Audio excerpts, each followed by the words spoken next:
Hey everyone, and welcome to episode 153 of the Custom Apparel Startups podcast. My name is Mark Stevenson. And this is Mark Vila, and today we're here to talk about what to do when you mess up. Yeah, now this is going to be all theoretical because naturally we never mess up. Well, actually, I was going to say that you're an expert at this. At messing up? Yeah, no, at what to do when you mess up, because I you've look been so around and I successful see with- people that mess up all the time. And I have lots of words of wisdom for them. Okay, you're constantly Never experienced it myself. Okay, just you're an expert at critiquing people and giving them advice on what to do and mess up, not actually from experience. That's right. Okay. I mean, I made that up, but if it were true, that would be great. Now that we've got that out of the way, Yes, out of the way. Let's get serious. You are. Let's just start off with some basic facts and stuff, right? If you are in the customization business, you're going to mess up. If you're in business, you're going to mess up. If you're human, if you're listening to this, you've messed up like a million times in your life, right? Yeah. You've missed answers on quizzes. You forgot the anniversary. You made reservations for the wrong time. You forgot to show up for a meeting. Whatever it is, you're going to make mistakes, and how you handle mistakes, I would say, is critical to how successful your business is going to be. Would you agree? Absolutely. And just so you don't feel alone, I mean, some of the brands that have made big mistakes in the past. Mm-hmm. Have you ever heard of the Apple Newton? Oh, okay. No, I'm not familiar with that one. Okay. Naturally, because it was a huge mistake. New Coke is a classic, huge mistake from a company that makes the right decisions for a living for 100 years. Yeah. Clear Pepsi. Terrible, terrible mistake. They improved Pepsi by removing an ingredient to color it. Removing the color. Car brands are always, I mean, there's manufacturing mistakes in cars. There are recalls on the best built cars in the world have recalls. Yeah. Didn't Volkswagen, I think, like literally lie on their gas mileage? That is a great example of how not to handle your mistakes. Yeah, but they're still here. That Volkswagen is still worth a lot of money if you have a used one.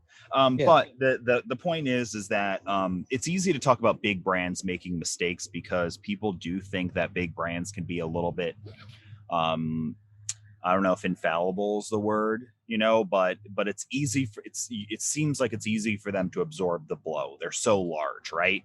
Like a giant wrestler getting punched, it's also like the like we've talked about before with with brands and your company image and how you treat your customers in general. I'll use my mailbox analogy. Okay. Right. So you're on a regular suburban street. You've been fighting with your neighbor for 5 years about something ridiculous, like a hedge or a yappy dog or something. Yep. And they back over your mailbox by accident. Okay. The police are called. There's a SWAT team. You're suing them. It's a terrible thing. I heard about that on the Nextdoor app, actually. Neighbor on the other side, you have barbecues on the weekends. Your kids are friends. They're great. They back over your mailbox. It was a simple mistake. Just help me put it back. Yep. Right. And your business is going to operate the same way. Mm-hmm. Okay. Because ColDesi has made some mistakes in the past. We'll make errors in shipping or maybe in placing an order or something like that. And if we've done a good job with you to that point, you're all great about it. You're very understanding. If we hadn't made quite that high quality impression, then you end up going to social media and complaining and like all kinds of bad things happen. So, part of this, and maybe I'm jumping the gun, but when you set yourself up for what to do when you make a mistake, part of that is just being a good business person with good customer service and treating people great first. Yeah. And I think this episode of the podcast here is It's geared towards talking about your business making a mistake, but probably the person listening to this is either directly related in taking care of that mistake, or is going to directly instruct the person who's taking Yeah. care of the mistake, right? That's probably most likely the person listening here. And when you get to your business becoming larger, the larger it gets, the more orders you do, the amount of mistakes increase ever so often, and hopefully you've built your business in a way to absorb those mistakes and fix them, and have representatives to help out and things like that. So this is kind of a ground zero plan, but it really works all the way up to, you can scale to any size, and this is how you can handle mistakes. And you're ahead of the game already, because you're going to listen to this entire podcast and maybe take notes if you're not driving in your car. I mean, it's one of the things that Tony Robbins has talked about throughout his, in his business advice books, and that part of his seminar world is, when is being prepared with the unfortunate things that will 100% happen to you. Will change the outcome that everything that does. Yeah. So just listening to the podcast and getting ahead of what's going to happen if you haven't made a big mistake yet, you will. And what are the steps that you need to take to be prepared for it? What do you do when it happens? Yeah, and I'd like to say that although you might appreciate some of the thoughts and advice from us here at the Custom Apparel Startups podcast, in doing research for this podcast, we actually looked at websites, etiquette websites, psychological research. This list and this information that we have here has got some science behind it, and it's got some expert opinion behind it too. So when we're doing this stuff, this is how you can handle things. You should handle things, and you should also look back and look inward and see if you've not done some of this stuff and you've done it a little bit wrong, and how you can do better. And then the next thing you can do, this is a little public service to our sales representatives, customer service representatives, and support folks at ColDesi. But as you're listening to this and you're thinking about what your customers might do or have done to you, look inward and see if you're this type of person and how, because the way that you treat your vendors, which us might be one, but many of others as well, it should be the way you would want your customers to treat you, right? So I think this is a great full circle of life type of a podcast that allows folks to look inward in how they act and how they treat their customers. And it really, I think that's the best way ultimately to perfect making mistakes and fixing mistakes, and where the relationships you build later after you've made a mistake is stronger than when you were perfect. Yeah. Okay. So why don't we jump into some of this? Yeah. I mean, honestly, the only reason that I wanted to do this podcast with you today, Mark, is because you referenced one of my favorite books in the universe in the first section. So please talk about that. Okay. So what to do? Here are steps when you make a mistake. I love steps personally, and podcasts. I like things to go in an order. It just makes me feel good. And I think of everything about steps. And the first step when you make any sort of mistake in your business, no matter what it is don't panic. Okay. And that's just like the Hitchhiker's Guide to the Galaxy. If you're familiar with the book or any of the TV shows that they've done over the years with this story, the cover of this book, in giant letters, as they describe many times throughout the book to make sure you remember it, it says, "Don't panic." Okay. And one of the quotes from the book is a gentleman gets introduced to the book, and he's kind of getting his impression on it. And he says, I like the cover. It says, "Don't panic. It's the first helpful or intelligible thing that anybody said to me all day." Yeah. And don't panic is almost always good advice for anything at any point in time, right? I mean, you hear about it with if you go to baby courses, you're going to have a baby. Like when the mother says it's time, don't panic, right? Gather your belongings, get in the car nicely, head to the hospital. things like that. So don't panic is one of the best pieces of advice to start with. Agreed. Why would you agree with that then? Maybe explain. I want you to kind of dive into why panicking. Yeah, well, I mean, I gotta be honest with you. I'm going to panic a little bit anyway. Okay. And it's not really panic, but it is that realization, and that you get the pit in your stomach that you just sent the wrong email, or you wake up at 2 o'clock in the morning, remembered you packed the wrong shirt in the package for the wrong customer, or that you forgot to order something, so it's not going to be here until a day after it needed to be delivered. You're going to get that feeling that that you made a huge mistake and that you'll never recover from it. And that's really what the don't panic thing says. Like, I realize that you're going to get that punch in the gut, depending on the size of the mistake. But it's the idea that that's all you get. Like, you just recognize that that's what happened. Okay, I messed up. I'm not going to panic. Here's what happens next.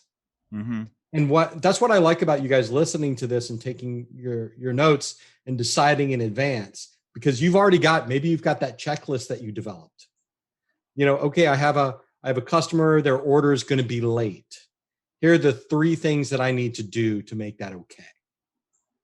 It's going to be, and just having that, or I shipped the wrong shirt, or I didn't order it, or I forgot to pay a vendor.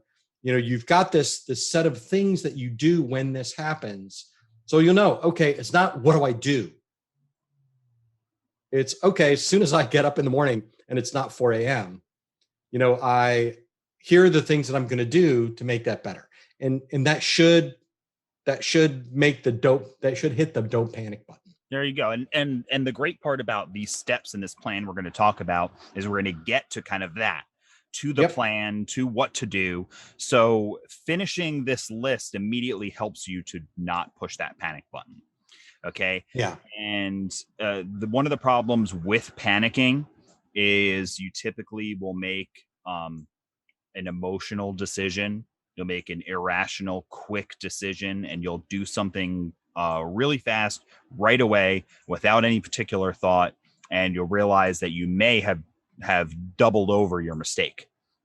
So you may have taken your mistake and made it worse, or added an additional mistake to it. And one of the ways panicking, like you mentioned, Mark, is you wake up in the middle of the night and you remembered you forgot to do something, or you did the wrong thing. What are the chances that getting up at that point in time at 3 a.m. is going to be able to fix the problem? 0. Probably 0. Now, maybe if you forgot to print an order that's due at 8 a.m. Right. Then maybe there's a good chance anything that you do at 3 a.m. is going to make the problem worse, unless it is to complete an order on time after all. Yeah. And also it's 3 a.m. You don't have good sleep. You've awoken in a panic. It's highly likely that you are going to make a mistake on that order because you're trying to fulfill something on 3 hours of sleep. Maybe you went out to dinner the night before and you had over a bottle of wine, and you're on 3 hours of sleep, and now you're in the garage, trying to run your printer, and not a good case. It's not a good scenario. Yeah. Well, here's what happens when that has happened to me once a month for the past 10 years. I get up and I send 3 emails to my team.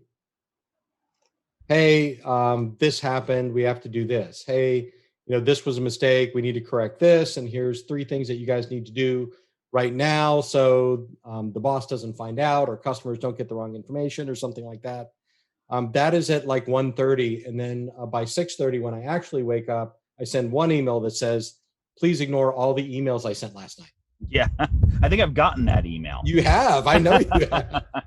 So, but it's just a classic of it. It's really simple. We talked a lot about it, but just don't panic on these things. You need, before you do anything, you must take a step back, rationalize everything, think through it a couple times, figure out what's going to happen next, okay, and then go into action. So panicking is the worst thing you can do in almost any scenario where you've made a mistake.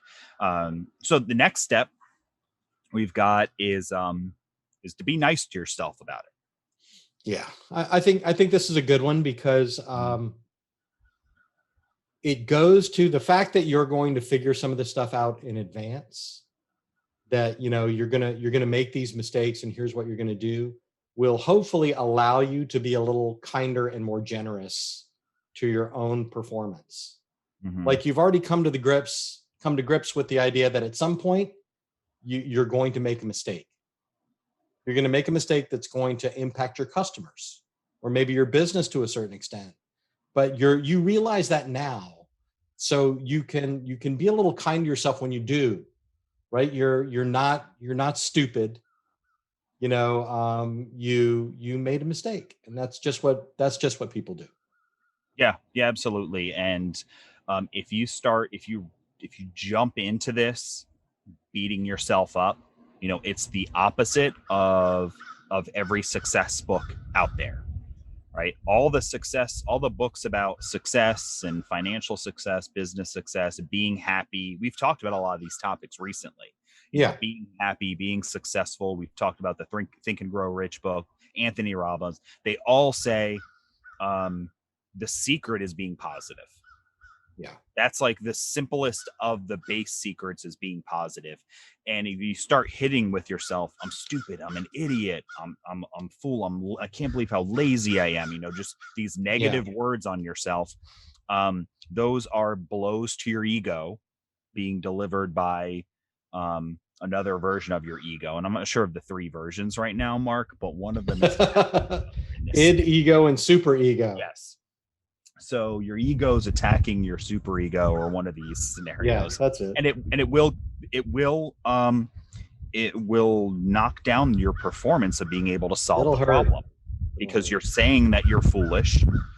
The only thing you're able to do is make foolish decisions. So in figuring out our plan, which is the next step, you are likely to set yourself up to not make a good plan. Okay. Yeah, that's true. And I put a link to our podcast that we did, I think it was last year, on the importance of reviews. Oh yeah. Mm-hmm. And we did a small section in there on how to handle negative reviews.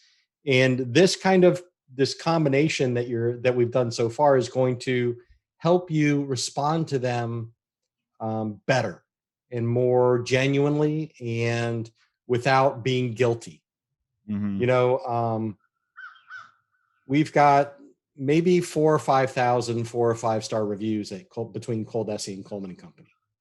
We're a great company and we do fantastic work. I mean, like, I've just got to say that, if we make a mistake, that's what I have to rely on when I respond to a customer. Mm-hmm. I can say, hey, because I'm not going to say, oh yeah, we suck. We never do anything right. And I'm not going to get defensive.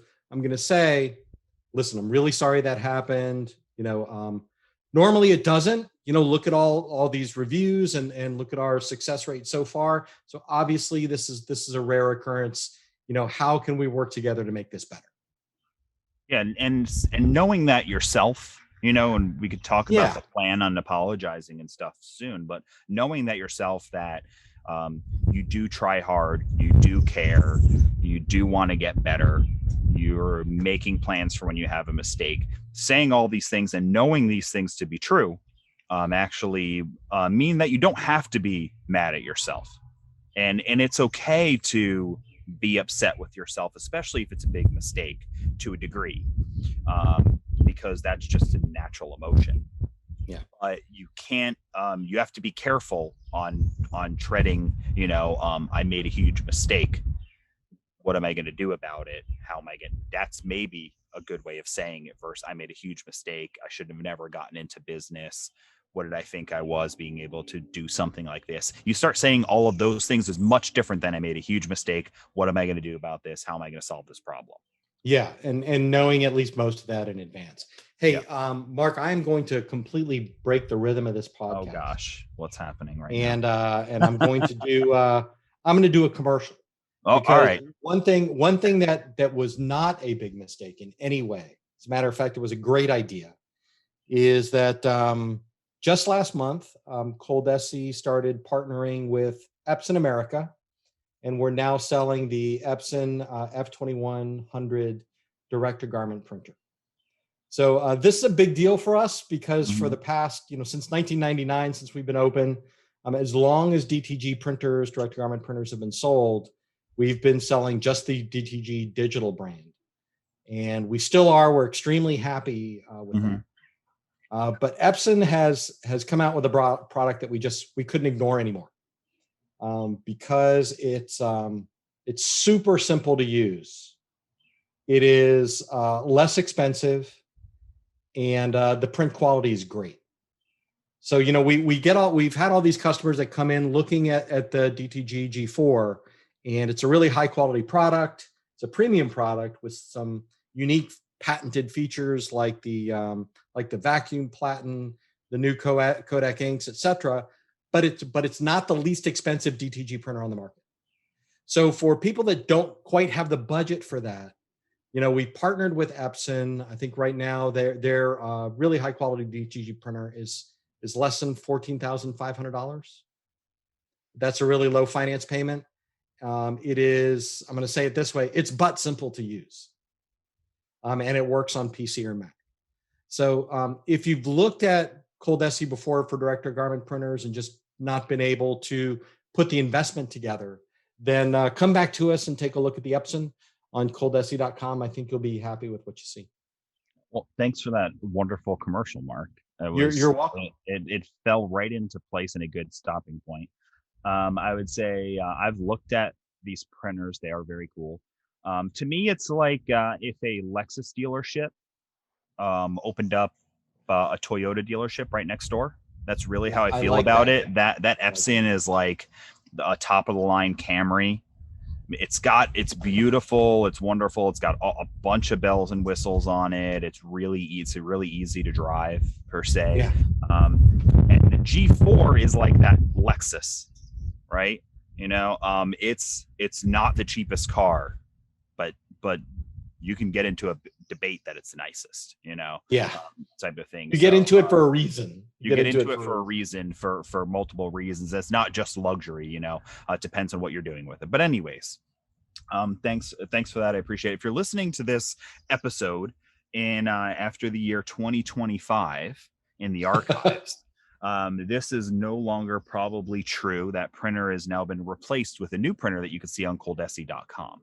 The Epson 3 million. The 3 million. But You heard it here first. you heard it here first.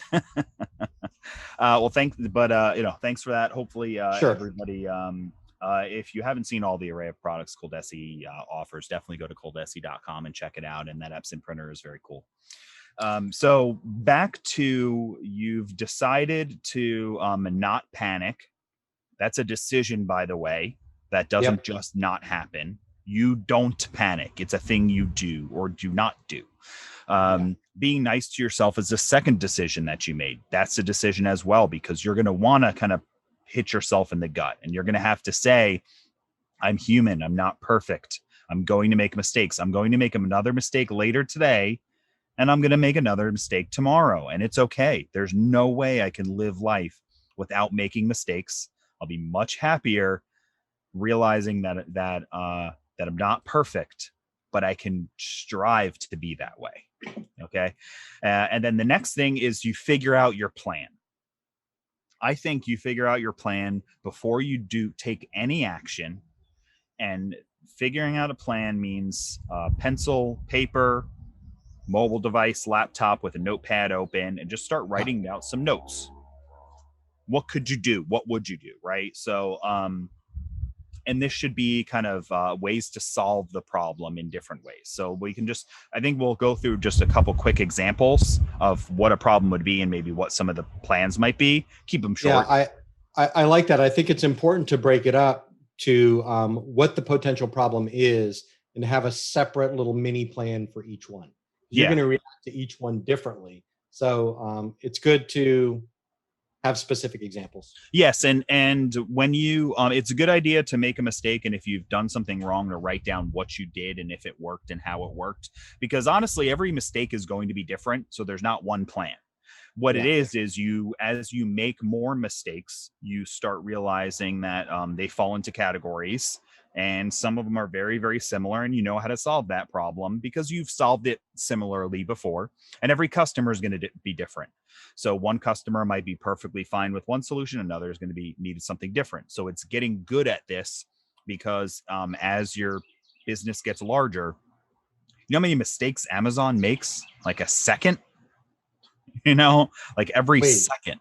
They make mistakes? Every second. Yeah. I mean, especially, and folks who order a lot. No, folks who really are like, and we order a good amount here. My neighbor, they've been like hardcore Amazon for years, what pre like order. They were early adopters. Yep. And he's like, they make mistakes all the time. He's like, but I get like 8 packages a day, and they were buying and selling and moving things. And, so as well. But anyway. Would this qualify as a mistake if I get like a bottle of vitamins in a refrigerator box that won't fit in my door? Is that like the packaging issue a mistake? Because I want to talk to somebody about that. Yes, I've seen something like that happen. Let's list some mistakes and just kind of go into what you might do. Right. So you print the wrong logo on a shirt. Right. Or embroider it. You Yeah. spelled ColDesi wrong. Yep, you embroidered the wrong thing, you printed the wrong transfers. The solution for this one might be quite simple. You order new stuff and print new stuff and make new stuff, right? Hopefully, you've got enough time to do that without upsetting the customer. If let's make this scenario where you do, because you didn't overpromise what cushion built in. You order new shirts, you print new stuff, you embroider new stuff, you deliver it to the customer on time. The only thing you lost was money. Right. Customer is none the wiser. They're perfectly happy. They don't even have to know, unless you want to tell them a funny anecdote of, hey, I accidentally printed the wrong logo on 30 of your shirts, but I still got them done in time. Do you want them? Do you want them? Do you want ColDesi piece with a no? Yeah. But it's a completely different scenario if you deliver 30 shirts with the wrong logo on it. Yep. So you deliver, they notice, right? And so what do you have to do? The plan there would be discuss with the customer, find out how quickly you can get them done. Maybe you're contacting your apparel supplier, finding how quickly you can get the shirts. You're taking a look at your flow of work. What other order can I move around to fix this? Is there somebody I can outsource to because I'm too busy with other jobs? You start considering, how am I going to fix this problem for this customer?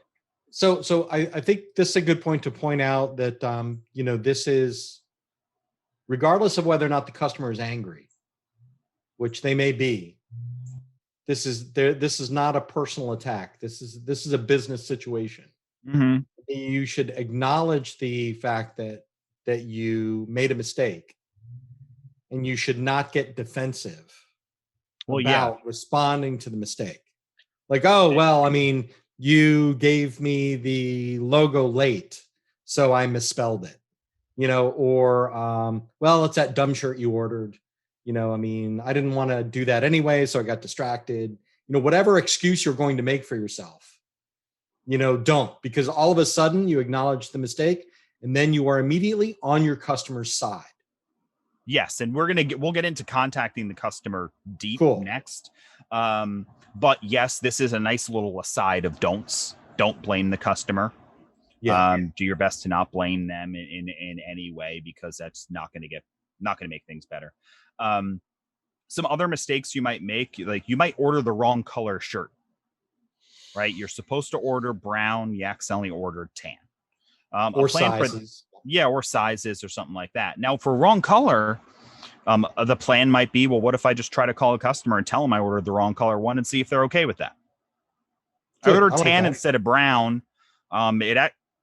You don't have to keep them. I'll fix it for you. It's not going to make your order late, but it is summertime and tan's cooler than brown shirt. What do you think about that? And your customer might just say, okay, so that's part of the not panicking, is saying, well, maybe they'll be fine with tan. Good. I really like people, that. some people might be, So here's your, so here's what your little flow chart of what you're going to do looks like. It's ordered the wrong item. Mm-hmm. One option is to call the customer and ask them if they'll love that one instead. Versus panicking and ordering a different shirt in right away. Let's figure that out first. Yeah, exactly. Because the panic is you wake up at 4 a.m. and you place an order for shirts. They get to you no faster than if you ordered them at 8 a.m. No faster. However, you did not take the time to say, maybe the customer just won't care. And because you might be as the business owner, you might be very, very detail oriented and anal retentive and things like that about things. Your customer might be the most free-spirited, chill person ever. Don't make the decision for them. So I think, and the same thing with the sizes, by the way, you missed an extra large. Call them up and ask, because they might say, you know what, those extra larges, we just ordered some extras. It's fine. They were just those extra larges were just extras. So by the way, this is all great motivation to make some, like the CBD oil business, your niche. Yeah. Okay. Because you're going to call them, you're going to have, it's going to be a problem. They're just not going to care. They're cool. Yeah. You do business out west and just do all those dispensaries and stuff like that are all super chill. They're not going to know. Now, you forgot to do your quarterly taxes with the state. That's a problem. Right? You call your CPA, let them know, shoot an email to your attorney. Hey, I forgot to do it. Chances are you're not going to jail or getting your business shut down because you didn't pay your taxes. You're not going to go to jail. Yeah. 2 days late. Right. Yeah. So you make the phone call. Oh, what do I, you know what? I didn't send that check in like I told you I would. You told me I didn't do it. What do I do? Okay. You're going to pay, you send it in here and see if you get a letter back that they fine you. Maybe that's the answer. They don't, right? Or send it in here. You're also going to need to pay this fee and this. Yeah. Or file an extension or file. You know what? I'll just file the paperwork for you. It'll cost you $100 for me to file the paperwork. No big deal. Right. Yeah. So that's what you need to find out. I forgot to pay my taxes for the last decade. That wasn't a mistake. That wasn't a mistake. I mean, it was a mistake, but you did it on purpose. Are we still talking about the CBD oil business? Yes. Okay, I like this last one because I know this happens and that you just plain forgot to order something. Yeah. Yeah. So if you've forgotten to order shirts or caps or some fundamental supply, even a supply item like ink or patch material, if you're in the embroidery business. Yeah, happens all the time. Every day when especially when I was on the phone a lot talking to customers, every single day somebody would call up. I forgot to order this thread. I ordered thread last week. I didn't order any extra white. How did I not order the white thread? It's the most important one. It's 90% of the logo. I forgot to order ink. How quick can I get it in? All the time. It's normal. But the problem is now the order is going to be late. Yeah. Right. So of course you don't panic. And call your customer. Maybe they'll be okay. But also, and your costs are going to go up. Your costs are going to go up because you're going to have to quick ship this stuff. Right. Mm-hmm. So, I mean, again, like if you go back to that list that you're making, that response kind of tree that you're making, I forgot to order some supply. I just realized it. I won't be able to get it in on time to complete the order unless something happens. What do? First, call your supplier, see if there's any way that they can get it to you on time. Mm-hmm. Second, you have to realize that you're going to invest a little bit of money in shipping or in paying extra to your neighbor that runs an embroidery shop, for some supply. You're going to invest a little bit of money there, and third, you're going to decide whether or not if you're going to be late, how late, and what the communication plan is for the customer. Yeah, but there's plenty of things that they're forgetting to order has plenty of solutions, and it's a good idea to have some plans. If you you do heat transfer vinyl and you forget to order a color, one of your backup plans could be Michael's craft store and Walmart sell real little rolls of vinyl that are crazy expensive compared to what you pay for it. Right. But you forgot to order the gold, and the gold is a small part of the logo. So you can go to Walmart and spend $30 and get enough gold to fulfill it. Right. Yeah. That could be one of your solutions. Right. So versus people freak out over so many things that the solution is just looking a pen and paper away. Think about it. How can I get vinyl faster? Walmart sells it. It sucks. I hope you guys, I hope you guys like understand that this whole podcast is designed to keep you from going, oh my God, what am I going to do? And not have an answer. So all of those situations that you can envision yourself asking that question, these are the answers that we're coming up with. Mark just gave you a great one. You don't have the vinyl in stock. Here's what to do. Number one, do they sell it at Walmart? Number two, can your supplier get you a small piece faster so you don't have to pay a lot for shipping? Number three, is there somebody else that is in the vinyl business in your area that you can drive over and beg to get vinyl from? These are the things that you're going to do instead of asking, oh my God, what am I going to do? Yeah, because a lot of the times you don't have to, the mistake doesn't have to get to your customer's level, right? You forgot to order the extra large shirt. Well, is there an equivalent shirt that you can buy blank locally that maybe the customer might be okay with, that you can make ahead of time and then call them and let them know what happened? So now we're talking about contacting the customer. All right. Yep.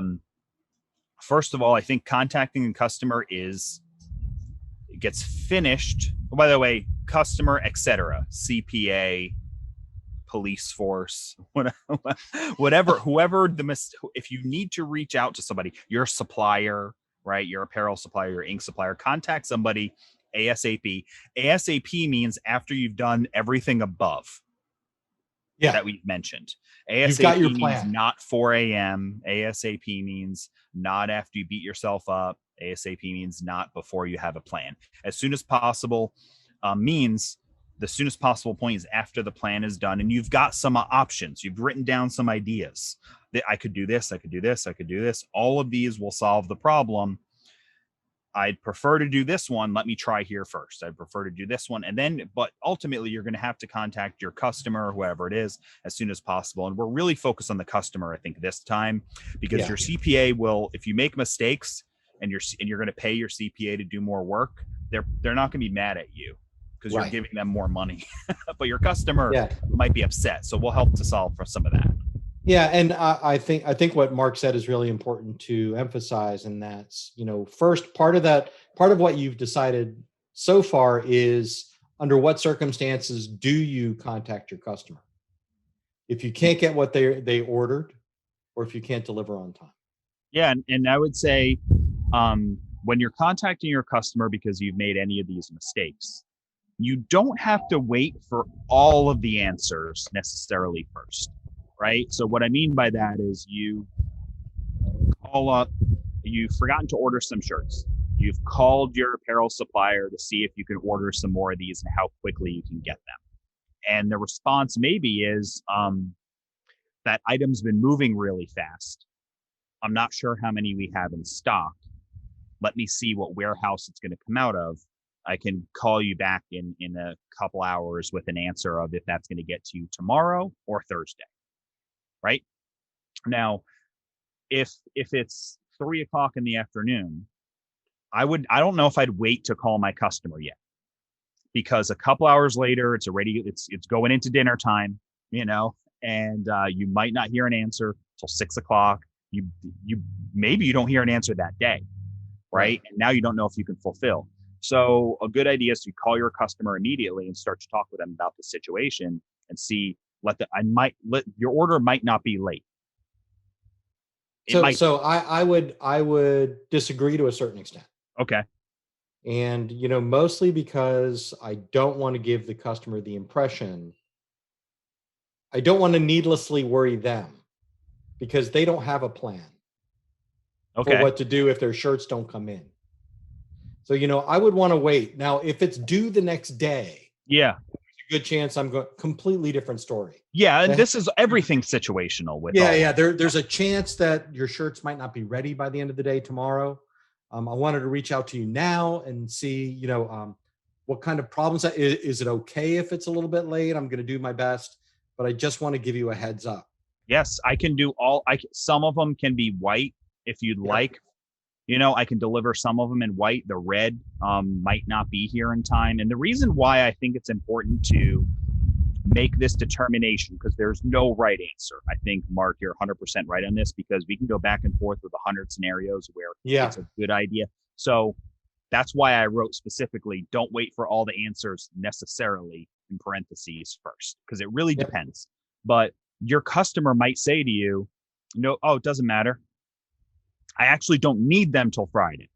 Yeah, I ordered them in advance because I know something was going to happen. Yeah, so as long as you say not going to be late by Friday. Oh no, I'm saying the latest would be Thursday, worst case scenario.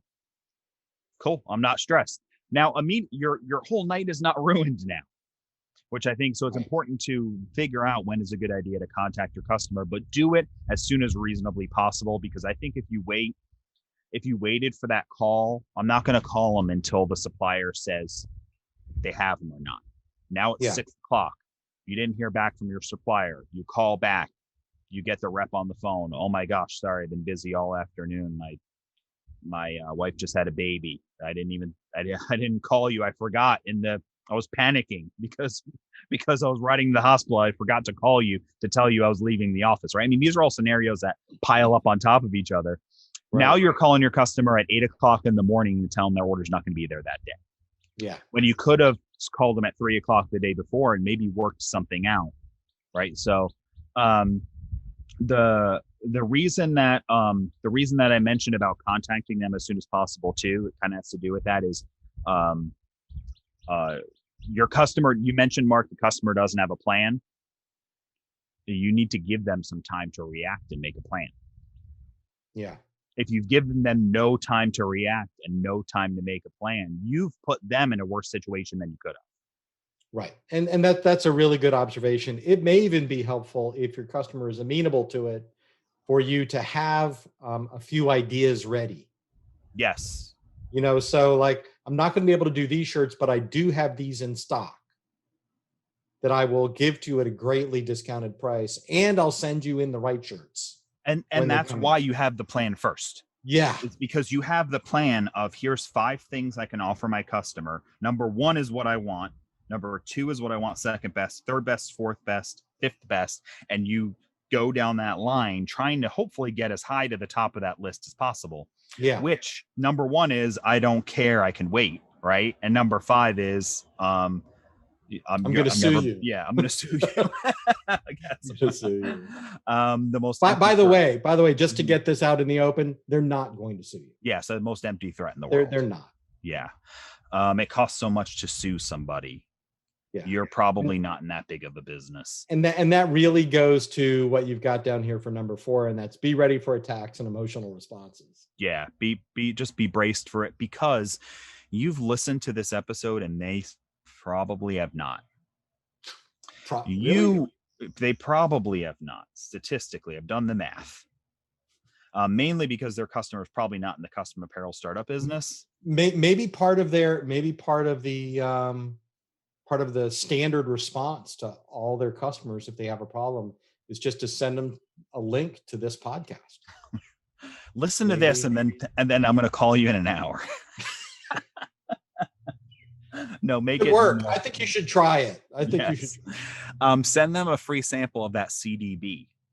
Yeah, there you go. And call. All right, so really, I mean, people are going to have a range of reactions, right? I mean, they're either going to be fine, or they're going to be disappointed and just make you feel super guilty, or they're going to be angry. Yeah, and you just got to be. You gotta be ready. And if this is a repeat customer, you're going to know their reaction right away. Yeah. Right. So you're going to know the people who are going to be cool about it, because you get all the responses, right? You get the mom or dad, I'm not mad, I'm disappointed response. You're going to get the furious screaming name calling response. Which could be mom and dad too. Yeah, I hope not. You're going to get the almost emotionless response that ends in a ghosting of you in the future. You're going to get the really nice response. You're going to get the sympathetic response. Somebody feels more bad for you than they feel. That really sucks for you. Yeah. Yeah, and you're going to get all of these responses. So just be prepared for, you don't know, you might not know where they're going to be, and especially the severity of the situation. I forgot one extra large might be different than your entire order is supposed to be delivered, tomorrow, and I can't do it. Right. So next step is apologize. Right. And then we have a little aside to this. Okay. Which is part of the research, was how to properly apologize, according to this article I read on Mind Tools. And they cited a bunch of psychological research that was really, really long names, and it was just too long to put in this. This sentence is going longer than I wanted to. But it was good. It was Journal of Psycholinguistic Research type of stuff, and they just talked about, this is the way you apologize that works. Number one is express remorse. Right, so you're actually sorry. Yep. And you show it. Right, first thing is actually being sorry. The worst apologies are when you're not sorry. Admit the responsibility, right? So you made the mistake, your business made the mistake, you're in charge of resolving it. You're not blaming them. You're just admitting that I did not order your shirts. Yeah. Or honestly, I would extend this to if your vendors make a mistake. Yeah. If the wrong shirts come in and you ordered the right one, in your customer's eyes, it's still your responsibility. Yeah. Yeah, and it's fine to be truthful. Yeah. And say, I ordered white shirts, they sent me blue. Yeah. It's I take responsibility for this. I'm in charge of getting the right shirts in. I know they sent me the wrong ones, but I'm the one that has to fix this problem. Yep. I'm responsible for it. So because it's not necessarily going to make them any happier that mistake happened to you. Right. You have to be part of owning and admitting the responsibility. Really. The next, make amends. What can you do? What can you agree upon that is a solution to this problem? Because being angry is not a solution to the problem. They can be angry. Problem still exists. They can stay angry forever at you. They never solve the problem. So how can you solve the problem together? And then the last one, which actually I like this, is promise it won't happen again. That's part of the apology. It kind of closes it up. It says, what that says is, I've learned a lesson. I'm going to take that lesson and apply it to my future business dealings, so this problem will not happen again. So I like that. I'm a little uncomfortable with the promise that it won't happen again. It's just words. Because some of these are maybe not semantics. But I like what you said, though. I like what you said. Hey, you know what? I definitely learned something from this, and I've worked it into my order processing from now on. An extra step. Yeah. To ensure this doesn't happen again. Now, the folks at the Journal of Psycholinguistic Research would say, promise it won't happen again. So we can agree to disagree in what they would do. Sure. But I'm using their words to be clear. I think science is all no. I think science is not real. I prefer to go with my random opinions. With your random opinions. But really what it means is that you learned a lesson, and you are going to do this again to your customer and not do it again. And really why I think it is a bit okay to promise it won't happen again is because if you do properly react to this, you're going to build in these things so they should not happen again to this customer, right? So you print the wrong logo. The way you promise it won't happen again is you're going to build in an extra quality control check to the logo print, especially for this customer. you're gonna check it 3 times for this customer because you made them a promise it's not going to happen again. I just thought of a terrible example. Okay, let's do it. It's like when somebody went into the hospital years ago and they got the wrong limb operated on or amputated. Yeah. Okay, So that's not now doctors come in and they put an X yeah. on the right part of the body, and even like in surgeries, they have the different professionals like put their initials on where something was going to happen. Now, do you think that doctor made that mistake again? No, he's not a doctor anymore. Oh, really? I'm gonna find that. That's what happened. Checking that later. I think it's one of the things, like it's in the bylaws. If you remove the wrong leg, Hippocratic oath thing. you need to find other work. All right. Well, you promise it won't happen again. You build in things, right? So how do you build in things?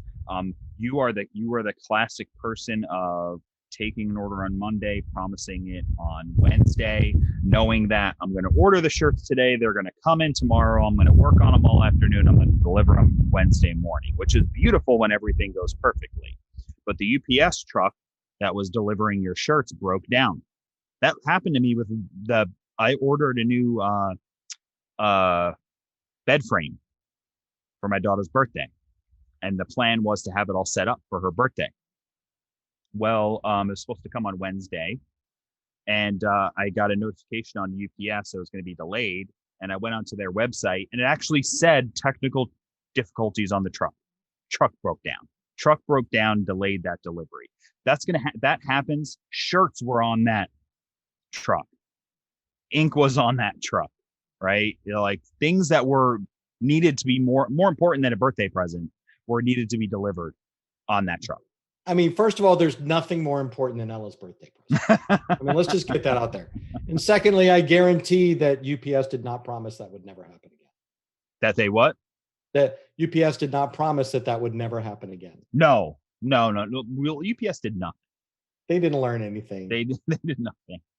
But we're not talking about UPS because I don't really have much of a choice on what service provider is being provided to me by there. But I do have a choice to not buy from that store again or not. However, I'm a rational person and said, how else were they going to get it to me? Drone, it was not their fault. We do have this, and honestly, like at Coleman and Company especially, we do go through these conversations all the time. Mm-hmm. UPS was late with my delivery. You guys ruined my order. I mean, Coleman and Company shipped the supplies on time. Yeah. UPS's truck broke down. I acknowledge that maybe we should have driven it there ourselves. We will not have not said that. And I promise that UPS will do a better job. No, we do our best to admit responsibility as often as can. We have plenty of times had to ship extra things out. We've had to expedite shipping on things. And then it even came to the point where, especially in 2020, UPS just told us on their website, oh yeah, we're not guaranteeing anything. Yeah, we're not guaranteeing a thing. COVID, things shutting down, prices of everything, things are going in and out, emergencies, storms. We're not promising anything anymore until we decide we feel like it again. I mean, that's actually what they said. So we had, this is a separate thing, but we communicated that in advance. It's on the shipping page, in the email. This way, part of the responsibility that we admit and we address is it's our responsibility to communicate to you that UPS told us this. Absolutely. We did communicate that to you in multiple ways, visually when you were choosing your delivery, and physically and visually when you got your invoice as well, on the invoice screen and in your email. So our responsibility is communicating that message to you, which hopefully enough people read and saw that that helps with that conversation. Yes, UPS is not delivering on time. That's why we told you those things. So, and we have customers that do a good job of this as well, to let their customers know, hey, we need at least 3 days to do production for you, because we know that things can happen during production. Make sure you order early enough, and then if a customer comes to them, They make sure, oh, can I get a rush order? They start the order off with, rush orders mean maybe we will do our best to get it done on time, but we can't. I mean, there's a lot of these conversations that turn into part of the apology later, or honestly prevent an apology from happening. Right. Well, I do like your the second part of this section here on the apology, and that is kind of the after the after report. Mm-hmm. You know, of what happened, like how was the mistake made, what was the source of the problem? Was it a UPS thing that you don't have direct control over? Was it you ordering the wrong part? Was it Mm-hmm. you ordering the wrong clothing, or somebody shipping you the wrong items? What was the mistake made, and what can you do to prevent that from happening next time? Yep. So after the problem's been resolved, you need to find the source of the problem and do your best to prevent that from happening again. Which maybe you don't promise. You build in an extra day of time for delivering orders. You build in extra quality control checks. You stop using a particular shirt that customers complained about the quality of. It's too thin, it's not comfortable, it shrinks, right? If a customer calls up and complain that their shirt shrunk, you how do you prevent that next time? If you still want to offer the shirt, you have to warn them ahead of time they shrink, buy larger. Don't order that shirt again. Order a shirt that is less likely to shrink. You need to consider all of the solutions so this doesn't happen again, because if you allow the same mistakes to happen over and over again, you're apologizing over and over again. Eventually, that promise it won't happen again was really a false promise to the because you didn't do anything about it. So if the source of the problem isn't you or something that you did, let's say it's a vendor that continually doesn't meet their delivery deadlines, or you've picked out a blank shirt that you normally recommend, that inventory is just sporadic all over the country. So even though your vendor really intends to ship it out on time, supply just determines that there's not enough. So is one of those things the source of the problem, and what can you do to make sure that those kinds of things don't happen? Yeah, it's true, and there's, I think that that is the finish of it all. After everything, no matter how good it ended up, you might have ended up with your customer just loving you and thinking you're great.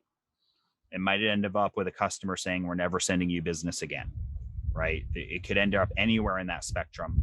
But at the end, you've got to look at the source of your problem and say, how can I resolve this? And this also needs to not be a panic, irrational decision too, because the panic might be, I'm never buying from there again.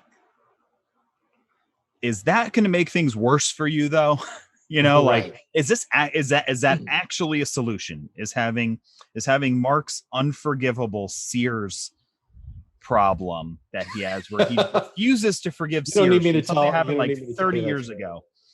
Is that actually better for you, right? Yeah. And because there's a difference between principle and what's better for you, right? I had a friend that refused to shop at a grocery store that was like a mile up the road for one that was like 8 miles away, for like so too long.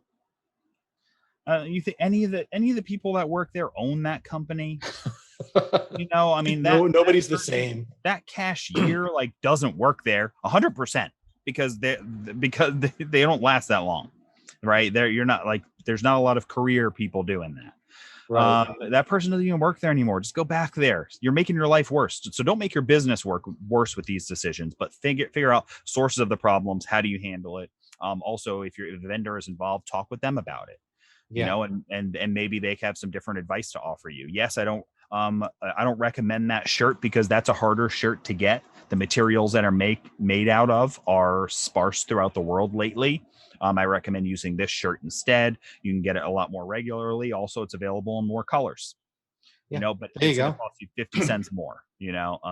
So now I think we can wrap this up with I put a handful of scenarios, and maybe Mark you can tell us what you would do. Sure. So you can't deliver a shirts tomorrow, hats, embroidered hats tomorrow. I want to cancel my order. Just cancel it then. Okay. I understand that you're disappointed. Is it for an event tomorrow? Because otherwise you're still going to need those shirts.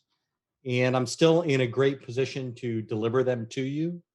So how about if we just continue to work together to see if we can't get this order complete in at least maybe the second best time frame that I can. Yeah, and I like a couple things you brought up there. Immediately just checking the urgency of that. Do they physically need them on that day? Yeah. Okay. Because you might be dealing with their emotional response of never mind, I don't want it then if you can't deliver it when you promised. Versus getting to the point of actually don't need them till Friday. Yeah. And also I like working together, letting them know you can still deliver them on time. And honestly, if they, it's hard to say this because it sounds threatening, but if they try to go somewhere else and get this order done from scratch, yeah, and you wanted it tomorrow, it's probably not going to happen. So do they just not want the shirts or hats? So and that could be something that you could say more nicely. Yeah. Listen, I'm sorry I'm not going to be able to do this for you, but honestly, I'm still in the best position to deliver you this order the fastest. I've already got the graphics and everything. It's a small bump. I promise I'll get this to you the next available date, and the shirts will be perfect. Now, what if they say to you, I want it for free then? No. That's it. No. I would say something like, I'd love to be able to do that for you. But unfortunately I'm in business and I just can't.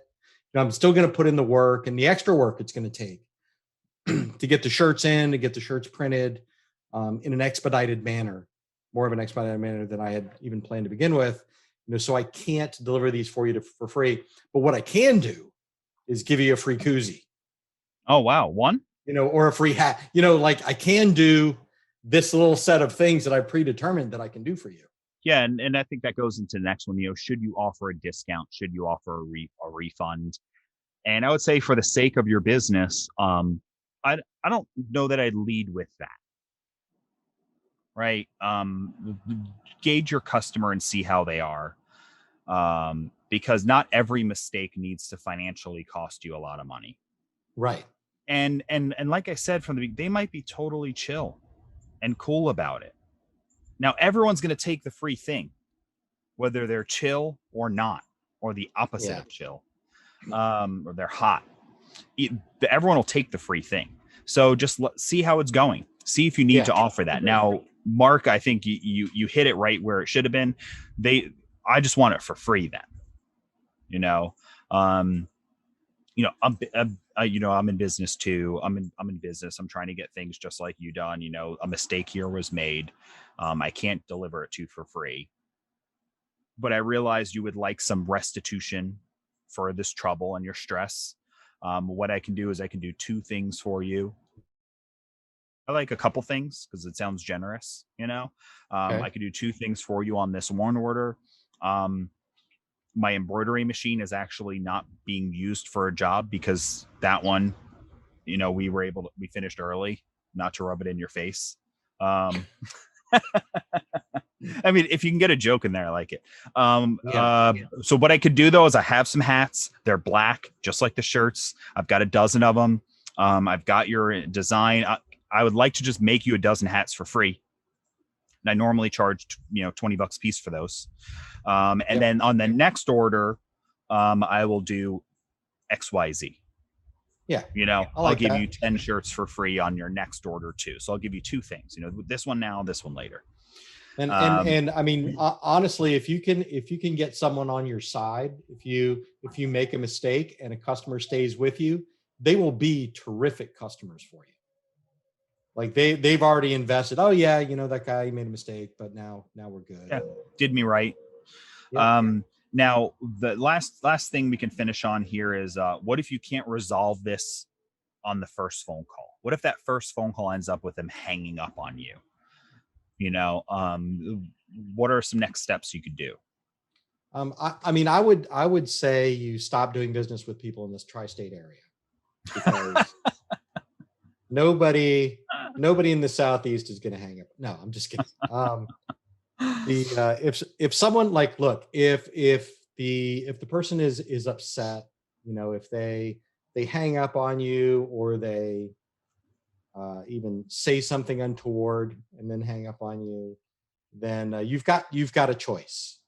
And what I would do is send them an email, or possibly leave them a voicemail, and just be understanding, and say, hey, I understand that you're disappointed. I can appreciate that. I would be too. So here's what I'd like to do. Leave that message, put it in that email, give them a chance to calm down.